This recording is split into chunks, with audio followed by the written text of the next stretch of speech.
Mambo aripo pamsiwo, iye wafapa mchinjiko, asiano uya zvino, kutora wakewo.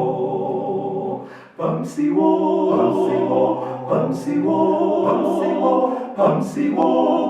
unepo pamsiwo, Hallelujah,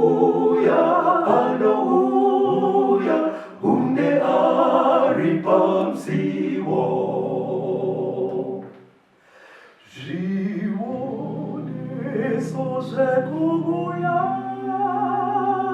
zvino zviri kuitika, toona nekukasika, musi wakanaka.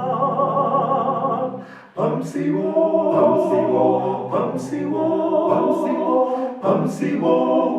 unepo pamsiwo. Hallelujah, une ari pamsiwo. Kwaziwai vateereri, tinokuchingamidzai kuchirongwa The Second Coming of Christ chamunopiwa naPastor Gift Rwodzi vekuNorth Zimbabwe Conference of the Seventh-day Adventist Church, pamwe chete naCaston Betera, Assistant Publishing Director kuEast Zimbabwe Conference of the Seventh-day Adventist Church. Mustudio nhasi tina Proclaim Rwodzi ari kutiisira into sign language. Kwazai vateereri vaBetera. Vateereri tinokuchingamidzai kuchirongwa. Tinotenda hurukuro yedu yanhasi nemusoro wenyaya unoti kudenga kunoenda vanhu vakaita sei.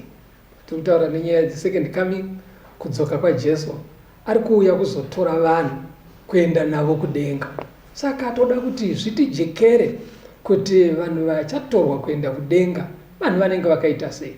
Tichataura pfungwa dzinokwana 3 tichitarisa panyaya iyoyi yekuti kunoenda vanhu vakaita sei. Pfungwa yekutanga yatoda kuti titarise chimiro chekutanga chinowanikwa muvanhu vachaenda kudenga. Kunoenda vanhu, hativerengei kuna Mabasa 16 vhesi ya 30 na 31. Acts 16 verse 30 to 31. Tiverengere muMwari. Akavaburitsira kunze akati, vatenzi, ndinofanira kuitei kuti ndiponeswe? Vakati, tenda kuna She Jesu ugoponeswa, iwe nemhuri yako. Saka chinhu chekutanga chinotsvakwa muvanhu vachaenda kudenga, vanofanira kunge vari vanhu vanotenda. Ndozvaudzwa murume uyu. Abvunza, ndoita sei kuti ndive neupenyu husingaperi? Zvikanzi ita sei? Tenda. Right. Handei kuna Hebrews 11 pavhesi ya 1 inotibatsira kutsanangura kutenda kuti kuita sei. Hebrews 11 verse 1. Zvino kutenda ndirwo rusimbiro rwezvinhu zvatinotarira nechiratidzo chezvinhu zvatisingavoni. Kutenda pane chekuita nechinhu chisingaoneki namaziso, chisingabatike namavoko, asi wogutsikana kuti chiriko. Saka kutenda kunoendesa kudenga. Tiri kutarisa pakati pevanhu naMwari. Vanhu vanofanira kutenda kuti Mwari ariko. Unoziva kuti mumazuva ano atiri kurarama kune vanhu vasingabvume kuti Mwari ariko. Zvekuti matsanangurira avanoita upenyu matangira avo. Vanoti upenyu hwakatanga nezvakaitikira mumhepo. Magasizi akangosangana mudenga ndokubva aputika. Mukuputika kwawo ndobva mabuda gonye. Gonye chairo. Saka vanoti gonye riya nekufamba kwenguva rakazokura richikura. Mugonye iroro mukutsanangura kwavo vanoti ndo makabva zvipenyu zvese zvinorarama panyika. Saka nekufamba kwenguva rakakura ndo kwakabvawo makudo. Nguva ichingopindana miswe yemakudo ichipera pachiita zvimupanzi ndo pakazouya vanhu. Zvekuti mupfungwa iyoyi inototora vanhu tiri vazukuru vegonye iroro. kana kuti vazukuru vemakudo. Alright. Kana taakuuya mudzinza redu padhuze nekwatiri. Saka ndo matauriro avo. Kunyangwe sorry, pfungwa iyi ndakamboinzwa kuchikoro. Yange isingori here yezvidzidzo zvekuchikoro kuti uite certificate. Murutoti pfungwa here kuti vanhu vaidzidza kuchikoro. Munhu angatogara naye akumba manje. Achitobatirira papfungwa iyoyo. Haizi certificate chetere. Because ndikuyoka zvichitichwa zvaidzadzana Charles Darwin. Mazita aitaurwa. Zvinzi homo sapiens kudii. Muri kuti here pfungwa iyi inogona kuchiraramika kana kuti yaingova kuti uito exam yako pasawo nini chete. Kana muri kuchikoro vanoti munozvidzidza ikoko, asi ukatarisa hazvisare kuchikoro. Alright. Kunotori nevamwe vanhu vanazvo kumba zvokutoti anototsigira pfungwa idzodzo achiramba kuti hakuna Mwari. Inadzodza anenge achiti Mwari haana kusika. Alright. But ukacherechedza unoona kuti izano raSatani. Alright. Rekubvisa mupfungwa dzevanhu pfungwa yaMwari. Alright. Samusiki wedenga nenyika. Okay. Saka anenge achiziva kuti kana izvozvo zvaitika mupfungwa dzevanhu munosara musisina Mwari. Okay. Kuitira kuti vanhu kana munhu aakurarama asisina Mwari mupfungwa dzake aakurarama madiro. Iye ukaera waziva kuti necheseru kwatisingaona hakuna zviriko. Zvatongokwana tiri panapa. Unoita madiro. Asi kudenga manje vanhu vanofanira kutenda kunyangwe Mwari vasati vamuona. Alright. Kunyangwe asingabatike. But kutenda manje kune mawiro akunoita. Alright, saka kana muri kuenda ikoko it's okay. Ndaida kutobvunza kuti unobatsirika sei kuti usvike pakutenda kuti Mwari aritoriko ende achadzoka. Ndaona muri kusiya pekudzoka. Achadzoka kuzotitora. Rega tinzwe kuna vaRoma 10. Romans 11 kuenda pa14. Romans 10 from verse 11. Right. Nekuti rugwaro runoti ani nani unotenda kwaari haanganyadziswi. Nokuti muJudha nemugiriki havasiyani. Nokuti mumwe ndiye Ishe wavose. Wakafuma kuna vose vanodana kwaari. Nokuti ani nani unodana kuzita raShe achaponeswa. Zvino vachagodana seiko kuna iye wavasina kutenda kwaari? Vachatenda seiko kuna iye wavasina kunzwa? Vachanzwa seiko kana kusino muparidzi? Right. Saka pari kunzi panapa kuti vanhu vatende kuti Mwari ariko akasika. Uye kuti mushure mekupinda kwechitema Jesu akazouya akazotifira. Achazodzoka futi ozotitora. Yes. Kuti munhu asvike pakutenda ikoko anoda kunge aparidzirwa. Anzi amfana kutanga anzwa. That's right. Ndofana taura. Ndofaraita futi mubvunzo zvikanzi anonzwa sei kana pasina anoparidza. Saka ndosaka tiri muno mustudio muno mubetera. Alright. Kuparidza kwatiri kuita kwa hakusi kungovarairwa kungoti mumhepo muve nemaprogramu. Alright. Aiwa kutoparidza kuti vanhu vanzwe. Kana vanzwa votenda. Alright. Kana vatenda vodana kuzita rake. Alright. Ruponeso rwakubva rwauya paanouya manje Jesu. Saka imimi kutenda kwamuri kutaura kwasiyana kamufundisi nekutenda kwakajairika munharaunda. Okay. Because kutenda kwakajairika ndekwekuti ndinongouya ndoti munotenda here muna Jesu? Handitika mukati ndobva ndatoti ya saved. Kwenyu manje kuri kuita mastage ekuti munhu anenge arutombodzi ngaambonzwa mharidzo, anzwe zvidzidzo. Right. Kana anzwisisa ochitenda. Right. Now kutenda namamwe manzwika kupinda muhukama naMwari. Kupinda muhukama naJesu. Hakusi kungoziva kuti Jesu ariko kwaino murume ainzi Jesu aiwo. Kutorarama muhukama naye. Uchinzwisisa kuti ndiye muponesi wangu. Saka tsanangurai pakanzi believe in Jesus. Statement irikuti rungorere kuti rikurehera kuti Jesu mwana waMwari riri kuti hazvigumiri ipapo. Zvaari mwana waMwari zvine chekuitei neni. Alright. Neupenyu hwanhasi neramangwana redu. Alright. Andizvozvoona saka zvakudzokera kuzano reruponeso riya rataibokurukura kare uko kuti akafa kuripira zvitadzo zvangu zvese izvozvo zvinouya saka zvinouya pakuparidzwa ndo zvinobatsira munhu kuti okay chero ndisina kumuona aiwa ndo mamiriro akaita nyaya Alright. nditopabata rega tinde kuna Matthew 27 vhesi ya 41 na 42. Matthew 27 verse 41 to 42. Saizvozvo vaprista vakuru navanyori vakuru vakamuseka vachiti wakaponesa vamwe haagone kuzviponesa. Ndiye mambo wavaIsraeri, ngaaburuke zvino pamuchinjiko titende kwaari. Vana vaIsraeri vaitoenda kuchechi vatungamirira vaprista. Jesu ari pamuchinjiko vanoti ukaburuka ipapo tichatenda. Tobvuma tobva tabvuma tendiwe buruka because vanyatsonoti karoverero kukaita aburuke apo. Inzwa kuna Matthew 28 pavhesi ya 11 kuenda pa15. Matthew 28 verse 11 to 15. Zvino vachiri munzira vamwe varindi vakasvika muguta vakaudza vaprista vakuru zvose zvakaitwa.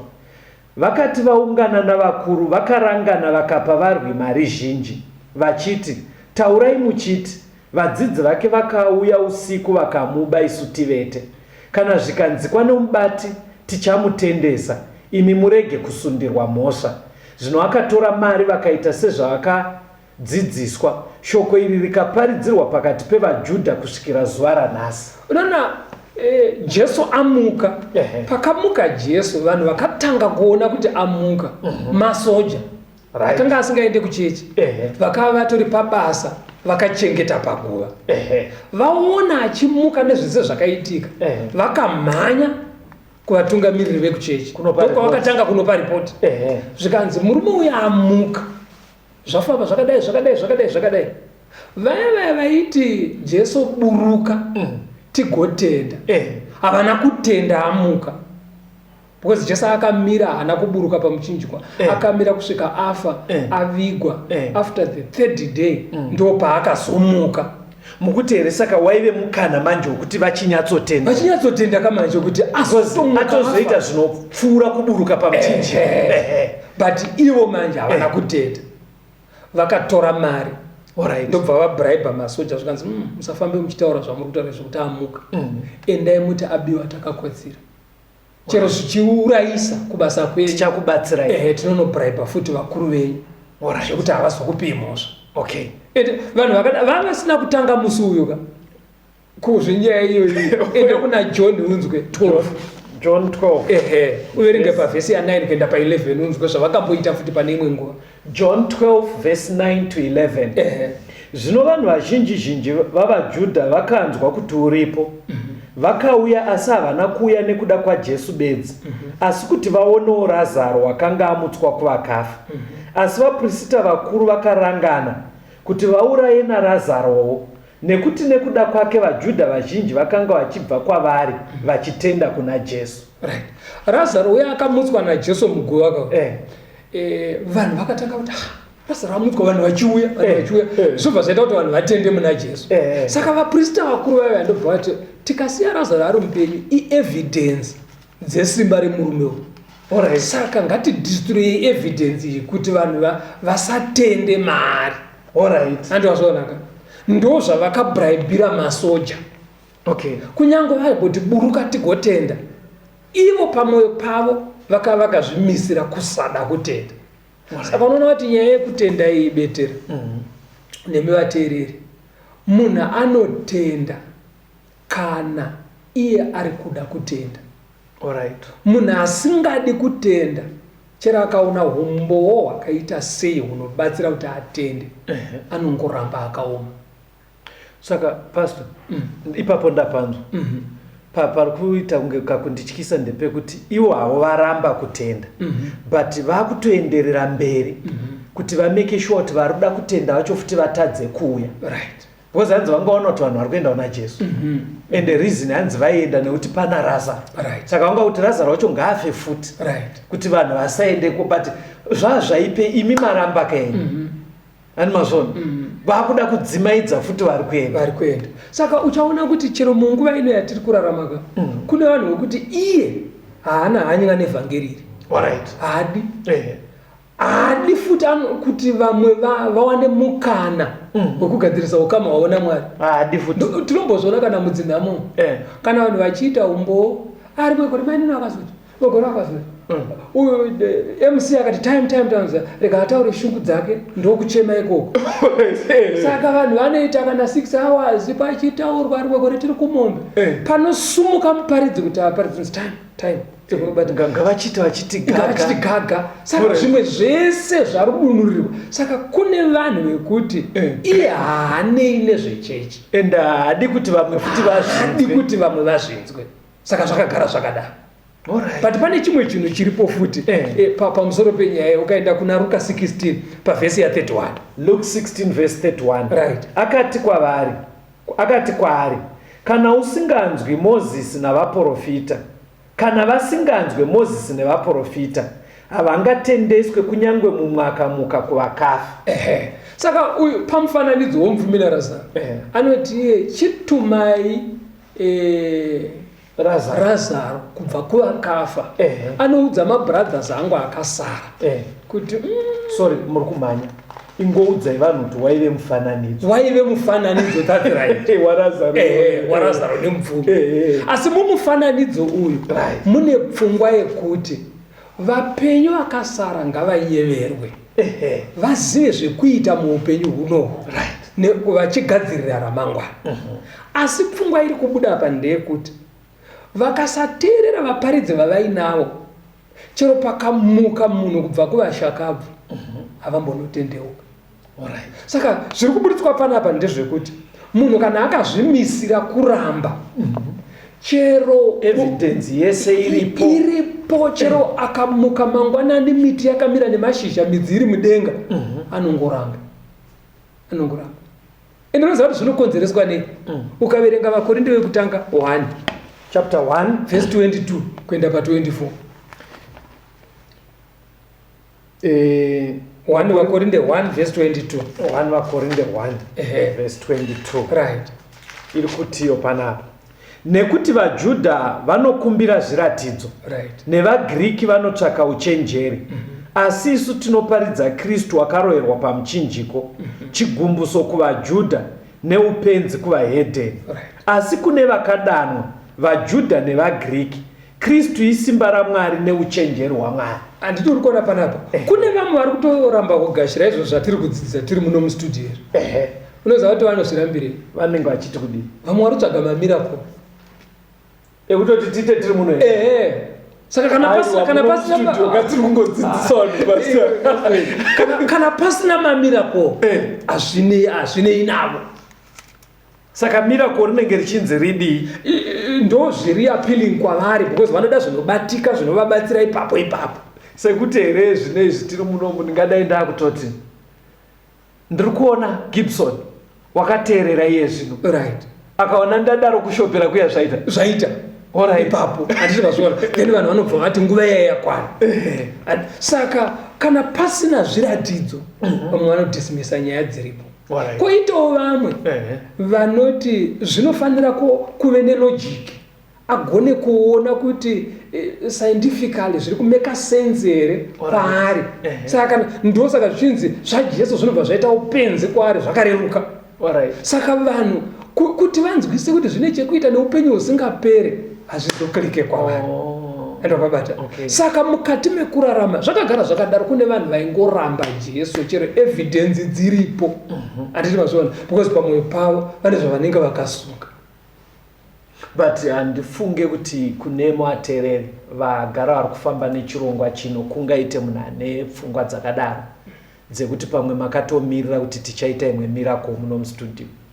Handifunge kudaro. Even handifunge kuti kune vamwe pakati penyu vakadzidza vari kufunga kuti tichatanga kutsanangura zvesainzi, kuti titsanangura kuti paresurrection muchaona decomposition yozodai. Tinongoparidza bhaibheri raKristu ende vakawanda mufundisi ndaona henyu muri kutaura matsananguro amuri kuita handisi kuramba kuti vari kuvasingatende but munozviziva here kuti pachirongwa chinechi tine vakawanda vari kutofona nenhare vachitsvaga kuti vobhabhatidzwa sei, voenda kupi.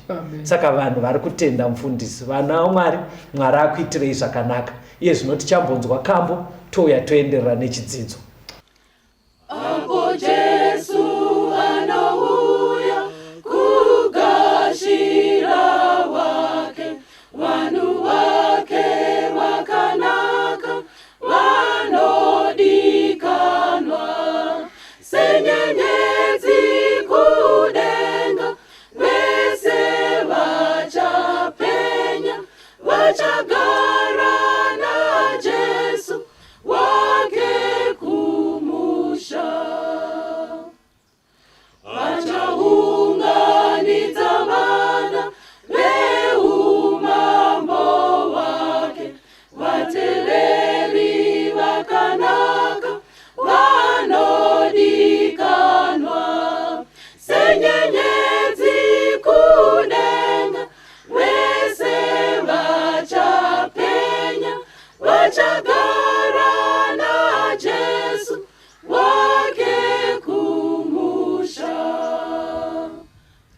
Vana vese vanodisa muponesi wavo, vari vake vanokosha vanodikanwa, senyenyedzi kudenga, vese vachapenya, vachagara naJesu wake kumusha.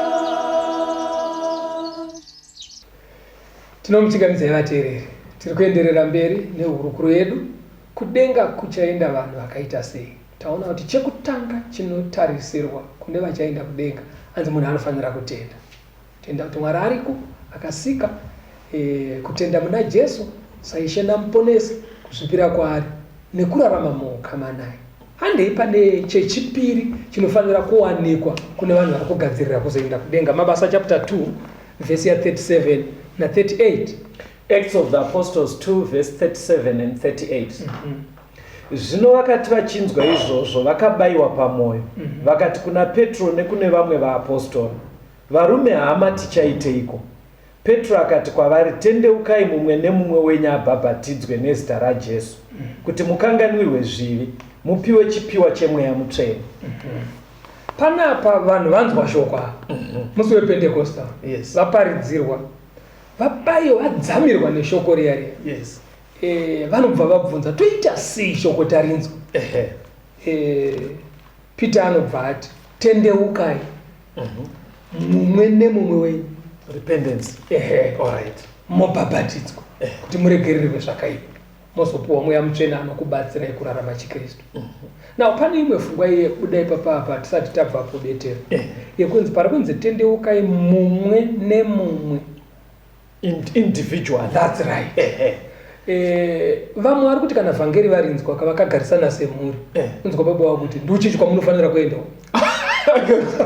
Akuudza mhuri yake kuti ndokuchechi kwekuendawo. Zvekuti vamwe vanotobva adhiraivha mhuri yake oiendesa kuchechi, kumisangano achivapa mari vachienda, asi iye achienda kwaanoenda.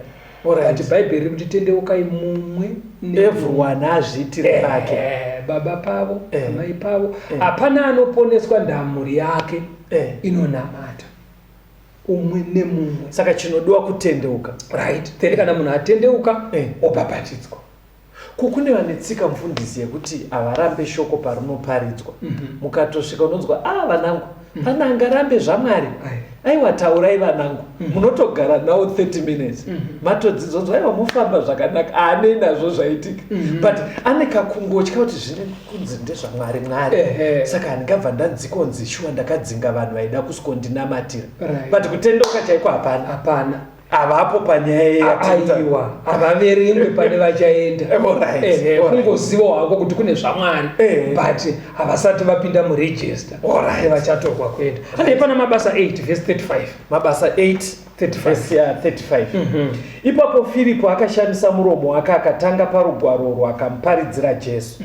Zvino vakati vachifamba munzira vakasvika pane mvura, muranda akati, hei mvura, chiiko chingandidzivise ndirege kubhabhatidzwa? Filipo akati, kana uchitenda nemwoyo wako wose zvingaitwe. Akapindura akati, ndinotenda kuti Jesu ndiye mwanakomana waMwari. Akarayira kuti ngoro imire, vakaburukira vose mumvura, iye Filipo nemuranda akamubhabhatidza. Saka panapa pari kudzokororwa zvakare nyaya yekutenda. Asi kana watenda ubva wabhabhatidzwa. Saka zvinhu zvinoteverana izvo. Kuti kana munhu atenda ngaabhabhatidzwe. Right. Saka zvadaro Mwari anobva aenda pamberi, haanyarare panyaya yekubhabhatidzwa. Sezvatinonzwa kuna vaEfeso 4. Efeso 4 vhesi ya 5. Ephesians 4 verse 5. Ishe mumwe nekutenda kumwe nerubhabhatidzo rumwe. Kana munhu atenda pane zvaitika pamwoyo. But panofanira kuitika zvinoratidzawo kunze zvichionesa vanhu kuti pane chaitika mumwoyo mangu. Handiti mazviona. Ndo pari kunze pane rubhabhatidzo. Asi rubhabhatidzo manje hazvisi zvawangofunga kuti ndakudai saka rwarubhabhatidzo. Kana kuti zvamatenderana muri pachikona penyu. Kubhabhatidzwa ndokuombekwa. Very good. Ndokuombekwa. Ndokuyereswa here. Iwo ndiungatitsana kuti kuyereswa kuita sei ngekuti ndokuchitira kuti ndokuenda kubetisaidha here. Regera kuti mavara yatigona kuti anokwana here mune zvichabuda muruku redu painotoperera. Saka pari kunzi kana munhu atenda ngaabhabhatidzwa. Asi kubhabhatidzwa hazvisi zvaunofunga kana kuti zvamungatenderane muri vairi, kana kuti zvavhoteswa kuti right tiri panapa toita sei kuti tibhabhatidze vanhu vovhononzi saka zvavhoterwa nevazhinji izvi ndo zvotoita. Pari kunzi pane chinhu 1 chinonzi rubhabhatidzo. Chinoitwa pakaita sei ichocho kuna John 3 pa23. Abati zviri pachena kazvinoitwa muchechi pastor. Zvinoitwa muchechi ka. Kuchechi kunoitwa zvinhu zvakawanda. Kuchechi kunoitwa zvinhu zvakawanda Betera. Regera tinzwe Bhaibheri riti maenda kuchechi kwacho munoita sei kana pakubhabhatidza. Ndoerenga kunani. Kuna John 3 pa verse 23. John 3 verse 23. Right. naJohana akanga achibhabhatidzawo paAinoni pedyo neSarimi, nekuti kwaive nemvura zhinji ipapo, vakauya vakabhabhatidzwa. Right. Saka rubhabhatidzo ruri kunze runoitwa panzvimbo pane mvura zhinji. Ngei ruchitsvaga pane mvura zhinji? Takapodzidza mune chimwe chikamu chakapfuura kuti rubhabhatidzo rune zvarunofananidzira, rune zvarunoreva. Sekudayo Paul kuna vaRoma chitsauko 6 pa 3 na 4 anoti rubhabhatidzo, Romans 6 verse 3 na 4 anoti rubhabhatidzo kufananidzira kufa, kuvigwa nekumuka naKristu. kurava kuti pakubhabhatidzwa pane muenzaniso wekufa kwaKristu, right, nekuvigwa kwake, nekumuka kwake. Alright. Kuna Johani 3 Nikodimasi achiudzwa naJesu pavhesi ya 5 kunonzi rubhabhatidzo kuzvarwa patsva mudumbu remvura. Saka pachitsvagwa mvura zhinji yekuti kana vanhu vasvika pamvura zhinji, munhu paanonyudzwa paya mumvura zhinji, kucherechedza kuti pane munhu aisimborarama mandiri, aitadzira Mwari, munhu iyeye afa nekutenda kwandaita. Alright. Saka akuvigwa muguva remvura. Very good. Saka panonyudzwa munhu pasapa, taperekedza munhu wekare airarama mandiri, tamuviga muguva remvura. Rwodzi wekare ovigwa. Avigwa. Right. Saka munhu anovigwa kamwe chete. Saka uyo anobva anyudzwawo kawani. Then panguva iyoyo yaanenge ari pasi, mvura inobva yashanda semimba. Mimba mukura pregnancy. Kuti mai vakazvitakura mwana anenge ari mudumbu. Saka uyo apinda mudumbu remvura. Alright. Saka panguva iyoyo paanobuda kwazvarwa munhu mutsva. Saka mvura yashanda zvinhu tu seguva. Yoshanda futi sedumbu ramai pobva pazvarwa mwana munyowani. Saka ndo rubhabhatidzo. Saka kungodaro zvatopera, zvatokwana. Munhu anononyudzwa kawani, munhu anovigwa kawani. Saka ndozamatsanangurira muri kuita inini maybe ndokasika kumhanya kumberi tereri.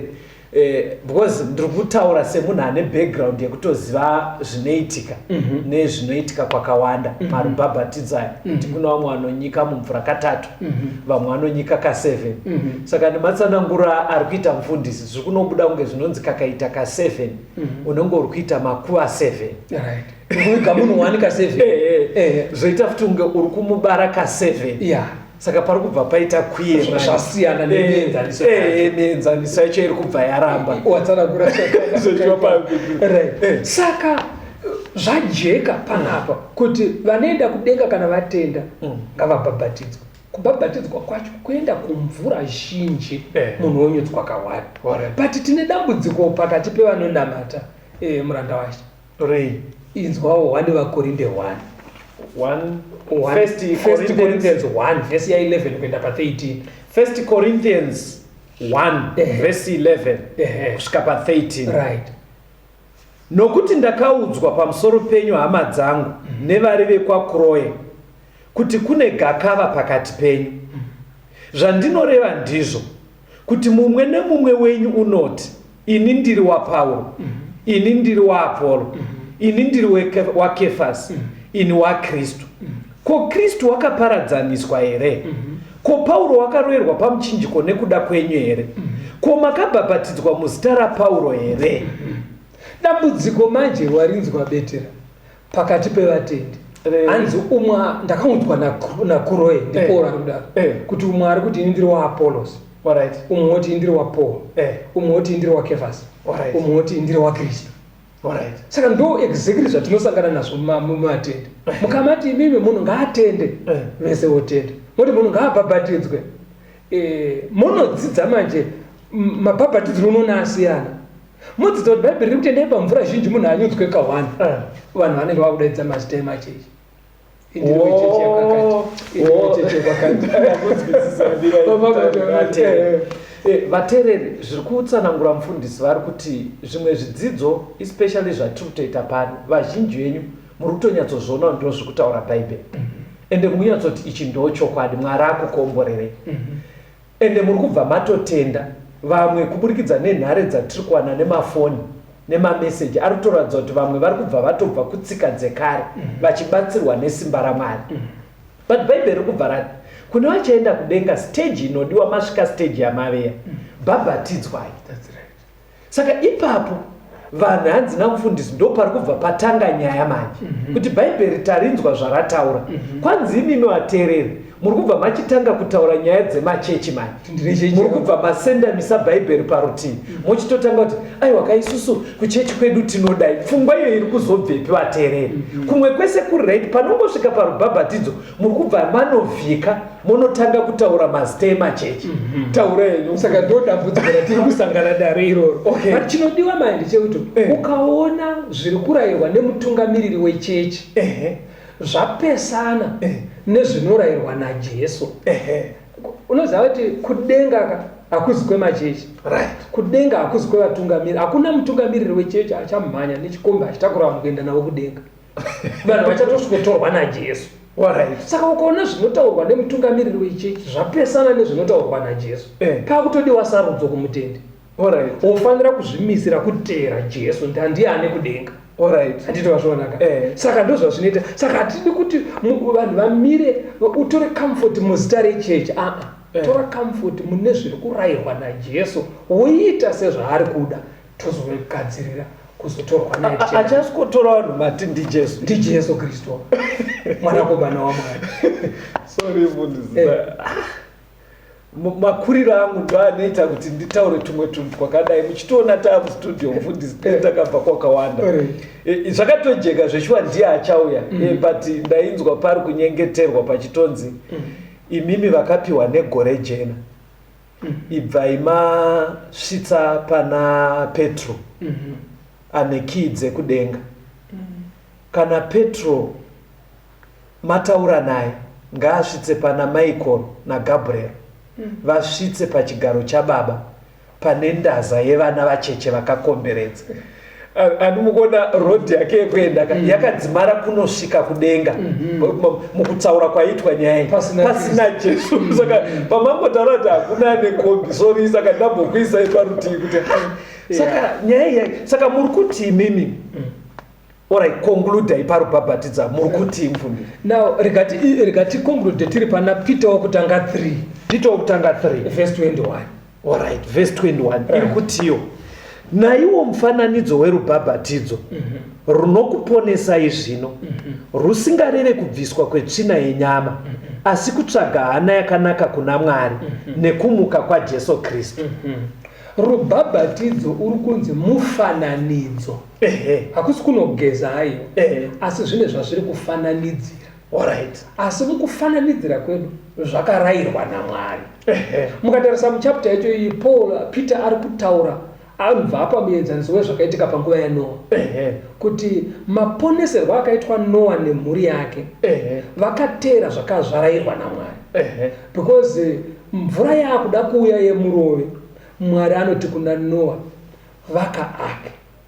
And ark yakapuwa maspecification. Vataura kureba kwayo 300 makubiti ne150 makubiti, upamhi hwayo nekukwira mudenga, zvese izvozvo nepaienda window nedoor, zvese zvakarayirwa naMwari. Zvaiva nemaspecifications azvo.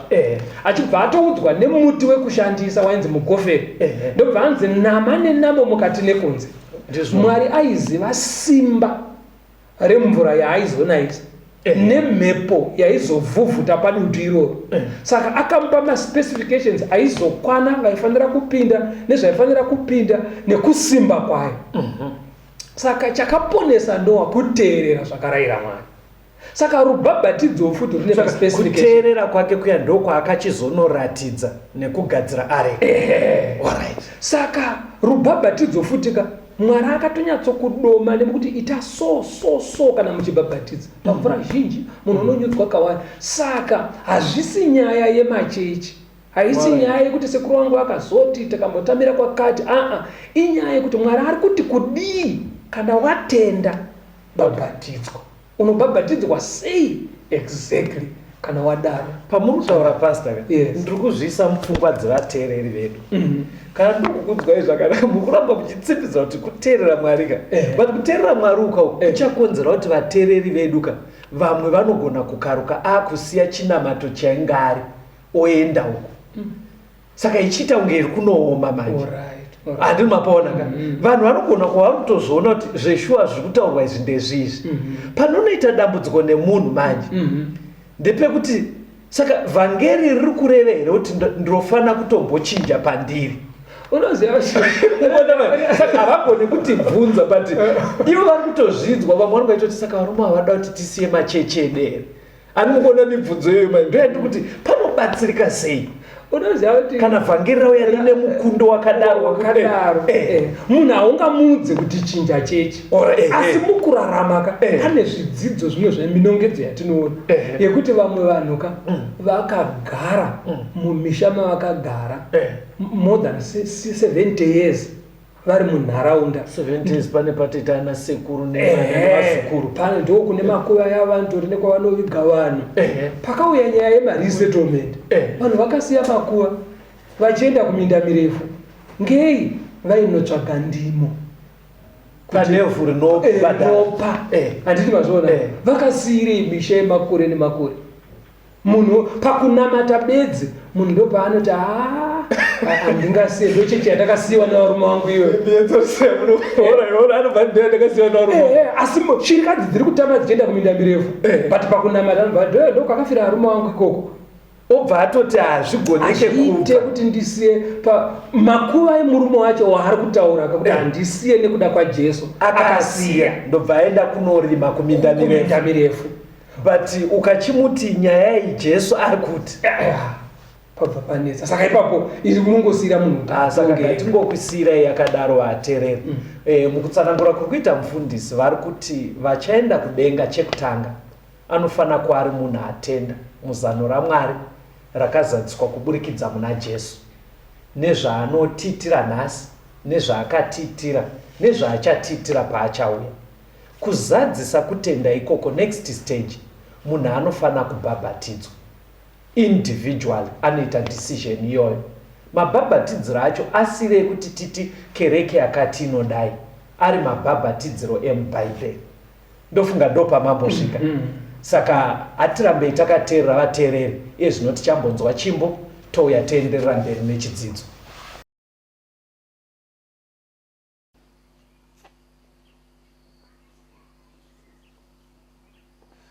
Kuti tenzi anoridza tsuri yekugumayo, apo nguva yepasi yaperawo.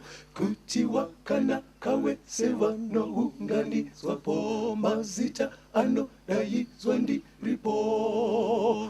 Mazita anodaidzwa ndiripo. Mazita anodaidzwa ndiripo. Mazita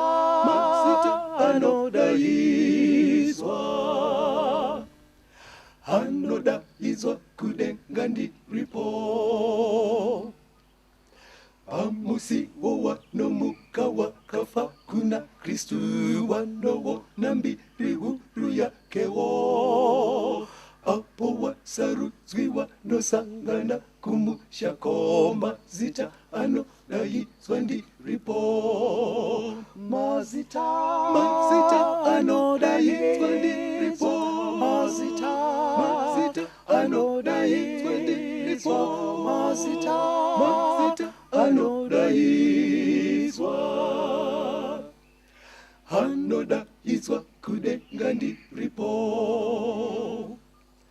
Ngatibate basa rake kuti rinozopera, ngatishumaire rudo rwa Mwari. Ndizvo Jesu anouya kutora vanhu vake, mazita anodaidzwa ndiripo. Mazita anodaidzwa ndiripo. Mazita anodaidzwa ndiripo. Mazita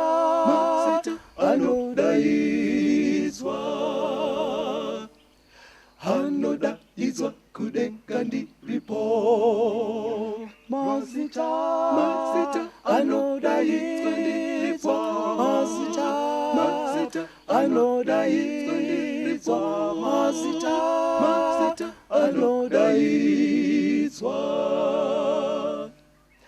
anodaizwa kudenga ndiripo.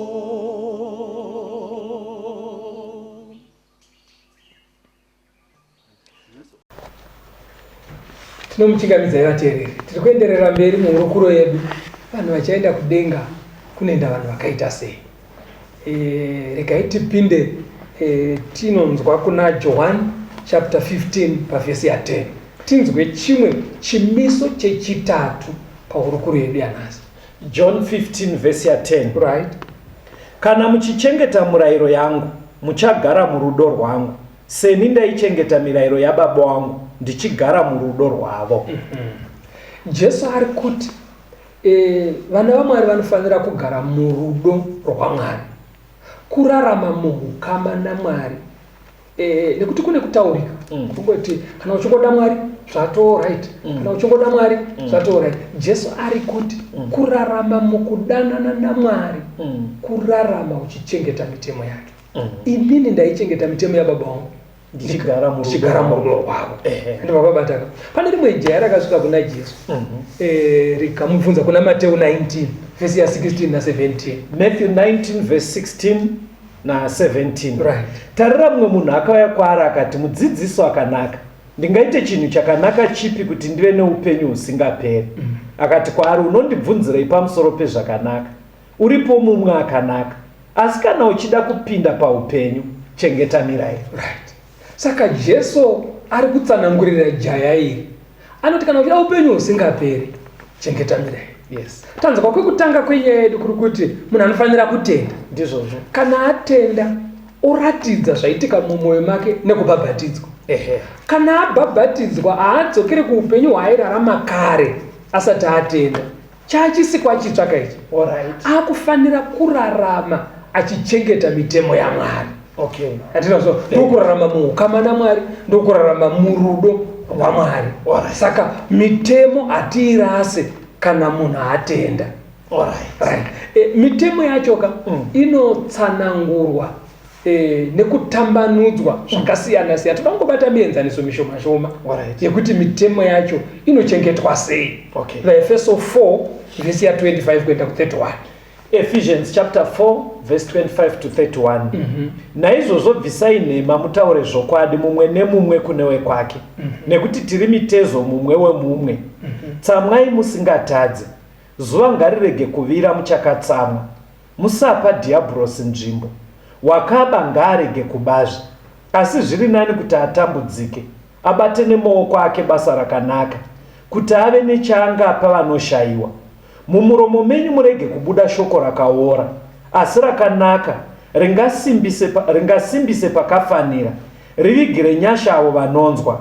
Regai kuchemedza mweya mutsvene waMwari, wamakaisirwa chisimbiso maari kusvikira pazuva rokudzikinurwa. Shungu dzose nekutsamwa, nehasha nekupopota, nekutuka, nezvakaipa zvose ngazvibviswe kwamuri. Uri kuona pari kutsanangurwa Betera machengeterwo yemitemo yaMwari. Atonza akaba ngaachireka kuba. Ende kuba kuri kurambidzwa pakapa. Kuba kwemhando dzese. Because kuba kune marudzi ako. Mukatarisa Proverbs 20 verse 10 inotaura imwe mhando yekuba yekuti vanhu vanenge vaine zvavanotengesa, vaine zvavanoeresa zvacho. Hanzi vamwe vanogara nezvekueresa zvizviri. Chiri correct nechimwe chinobiridzira. Andinozviona inzira yekuba nayo kuba kwemhando dzese zvinonzi vaimboba chiregerai. Poenda pamberi zvonzi kutuka. Mumuromo menyu kamurege kubuda mashoko akashata. Kupopota ukazongoti jokes jokes kani watotaura zvarambwa bati andiri muri kuzvona. Saka kune kutaura kunoumba zvakashata. Zvese izvozvo pavana vaMwari zvirimo mukuchengetwa kwemitemo yaMwari. Ando pabataka ndo imwe mhando yekuchengeta mitemo. Rekatinde pana Isaiah 66 pavhesi 16 na 17. Isaiah 66 verse 16 na 17. Vanozviita vatsvene nevanozvinatsa kuti vaende kuminda, vachitevera mhuri pakati, vachidya nyama yenguruve nechinonyangadza nembeva, ivavo vachapera vose, ndizvo zvinotaura Jehovha. Saka panapa mirayiro yaMwari kune mirayiro pakugarisana. Kune mirayiro pakudya. Mwari anozvaakataura kuti kana muri wana waMwari hamungoti chero chinhu chaisika munyu, chadaira munyu chaakutodyiwa. Chero parurimi chabvuma chaakutodyiwa.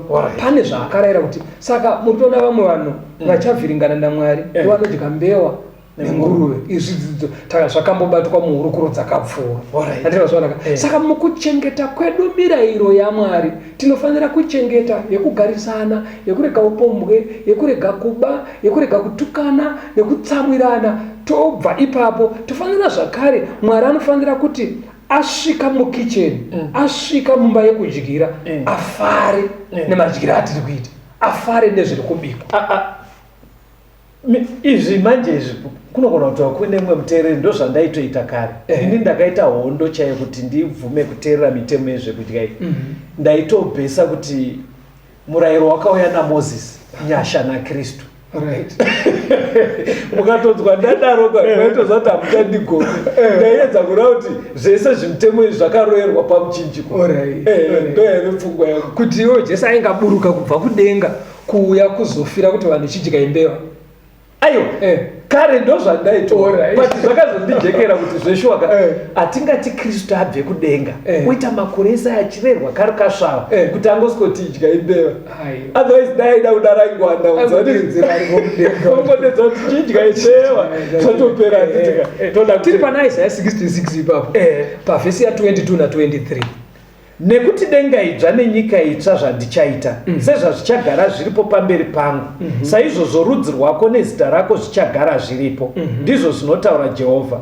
Zvino panguva iyo nyama yose ichauya kuzonamata pamberi pangu, pakugara kwemwedzi mumwe nemumwe, nepasabata rimwe nerimwe, ndizvo zvinotaura Jehovha.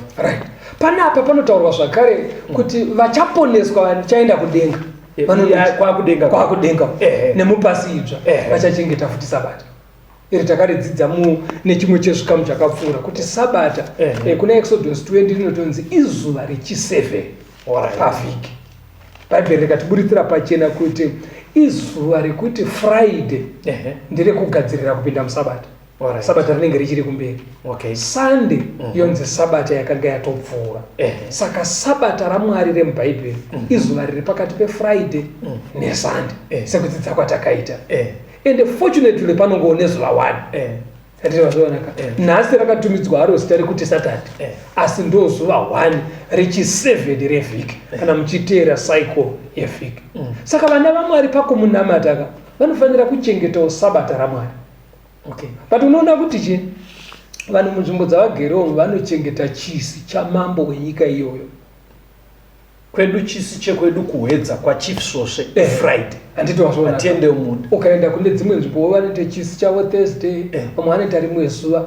Vanhu chimwe chinhu chandakaona mhino kana wakambozviona Betera, kuti vanhu vanoremekedza madzishe enyika inoyi kudarika kuremekedza kwavanoita ishe wamadzishe.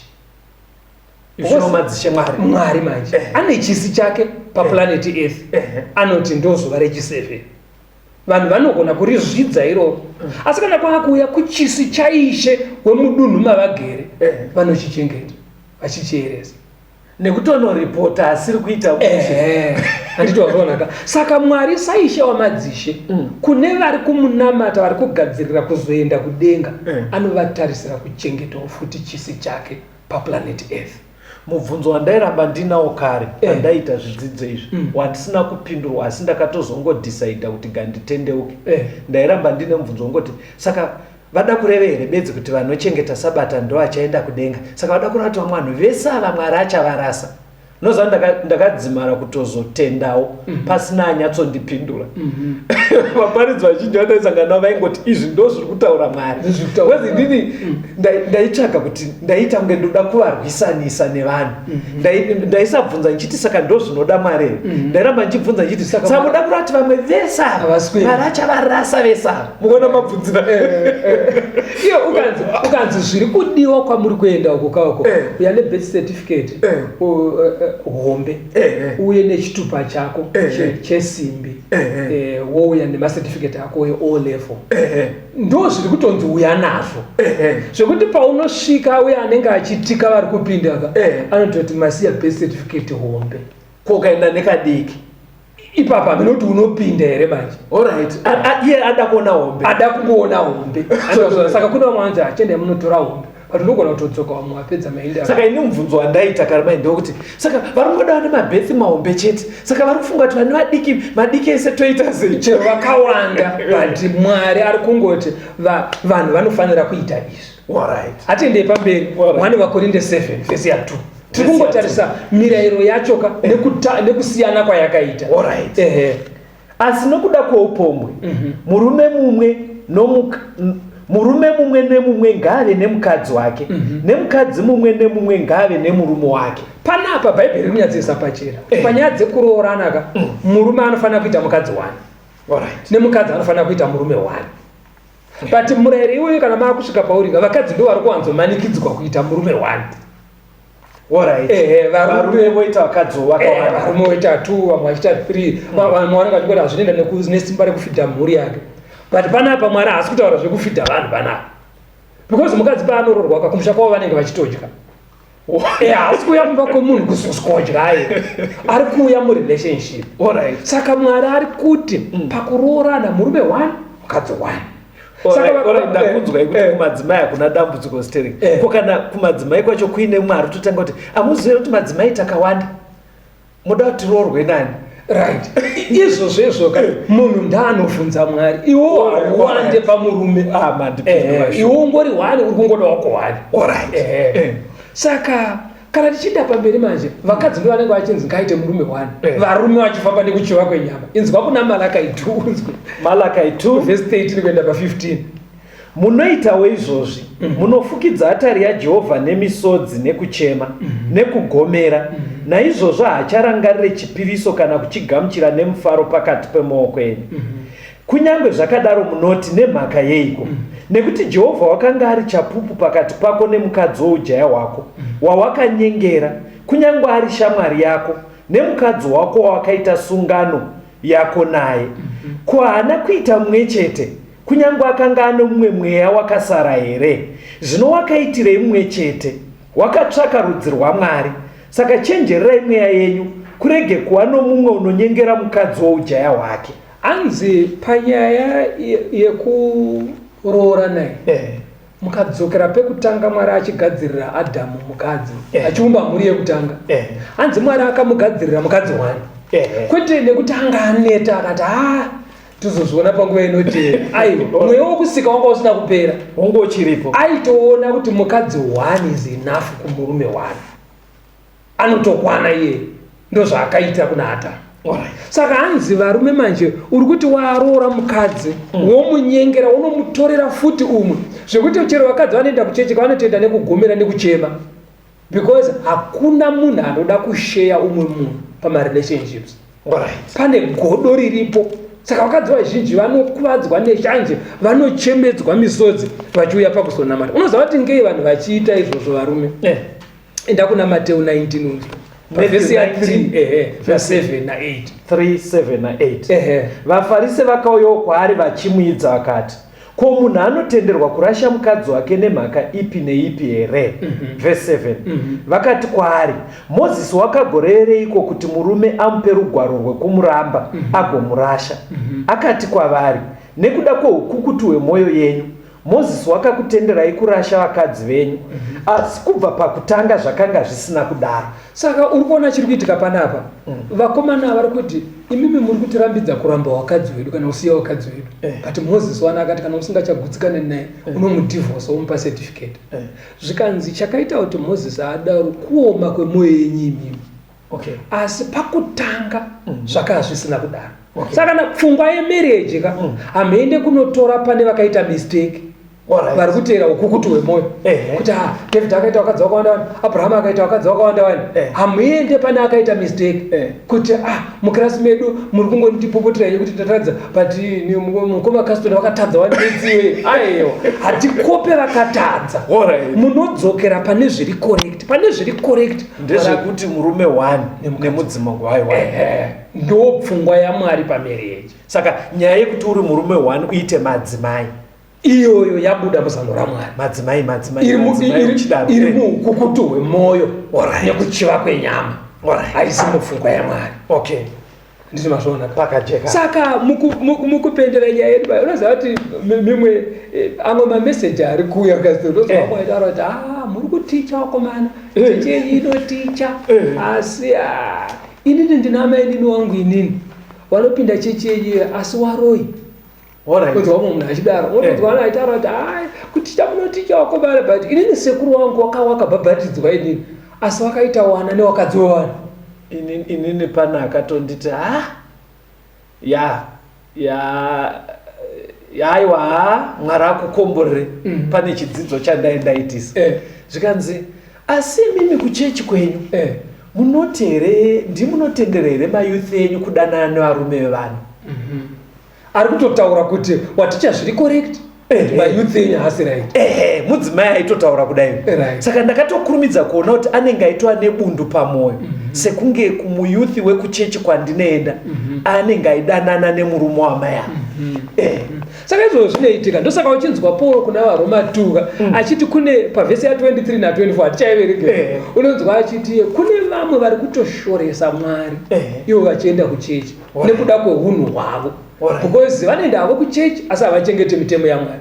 Kuna Matthew 23 kana mukazoiverenga vateereri pavhesi ya 1 kuenda pa3 Jesu anobva ati vanyori nevafarisika vari pachinzvimbo chaMozisi vanoticha zviri correct, asi pakurarama havararame sezvinoreva shoko.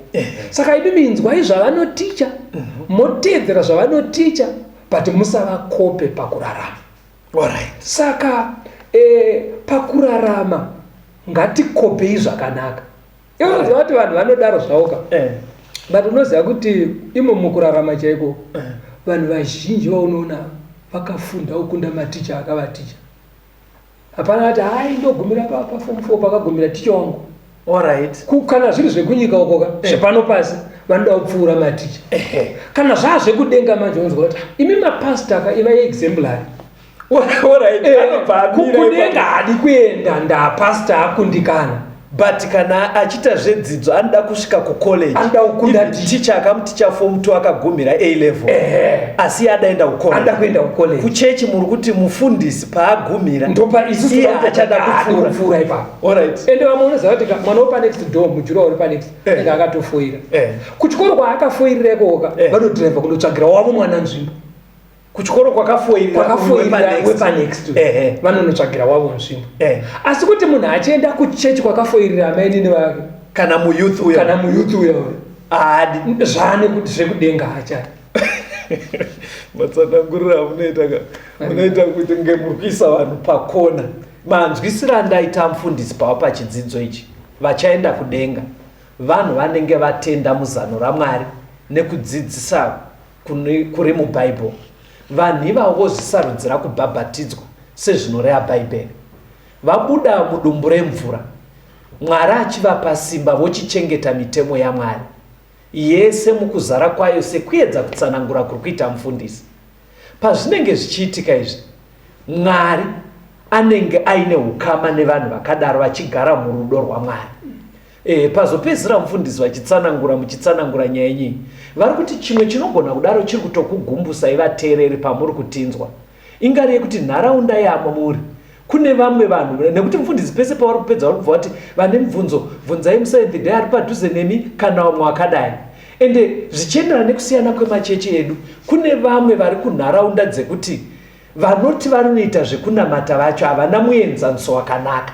Ndopakurudzirwa namufundisi kuti iwe waikona kushingirira kugumira pagumira mufundisi, kuti kana mufundisi akadonhera paupombwe iwe wobva watoti ndiri kugumira ipapo, shingaira upfuure, nekuti ane denga uye achatora vanhu kuenda kudenga ndiJesu, kwete mufundisi.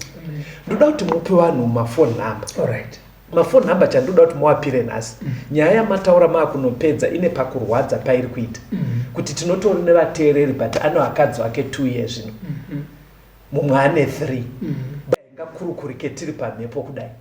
Mibvunzo yakadaro ndoda kuti muwape phone number kuti azoti ndochibatsirika sei ndanzwa kuti small house yandinayo kana kuti madzimai angu andinawo andakavakira pamwe chete Mwari haadi ndodi uonekai vateereri muchiwapa mafone number. Mafone number aya tifone titumire mamessage 0775 460 175 0775 460 175 kana kuti 0716 452 086 0716 452 086. Tisangane muchikamu chinoteera. Mwari vave nemi.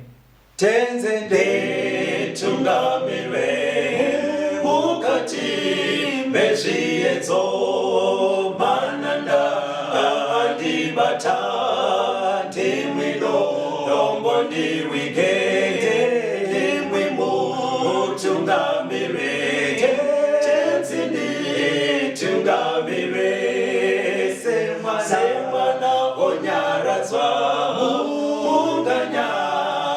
zenyanza mananda anomunzwa kana matinyarara emwete tenzi wenyanza tenzi nditungamire apo ndasvika nyanza mananda vondishisa andichienda zororo Mira